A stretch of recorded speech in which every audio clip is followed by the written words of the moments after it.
ইংরেজি পড়তে গেলে অনেকেই বুঝতে পারে না যে আসলে সেন্টেন্সটা অ্যাক্টিভে আছে নাকি প্যাসিভে আছে। এটা বোঝার খুবই সহজ একটা টেকনিক হলো যে বাক্যের সাবজেক্ট যদি সরাসরি অ্যাকশনটা করে থাকে তাহলে সেটা হবে অ্যাক্টিভ। আর যদি কাজটা কোনোভাবে হয়ে থাকে এবং সেটার ইফেক্ট যদি সাবজেক্টের উপর পড়ে তাহলে সেটা হবে প্যাসিভ।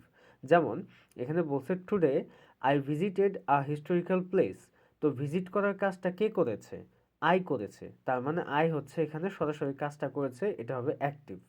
আর এখানে বলা হচ্ছে the place is named after a famous person. আচ্ছা, এখন এই জায়গাটির নামকরণ করা হয়েছে একজন ফেমাস পারসনের নাম অনুযায়ী।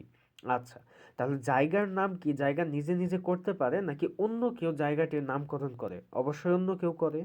আর অন্য কেউ যদি কোনো কাজটা করে এবং সেটা যদি সাবজেক্টের উপর বর্তায় তাহলে সেটা প্যাসিভ হবে। এক্ষেত্রে the place is named after a famous person, এটা প্যাসিভ।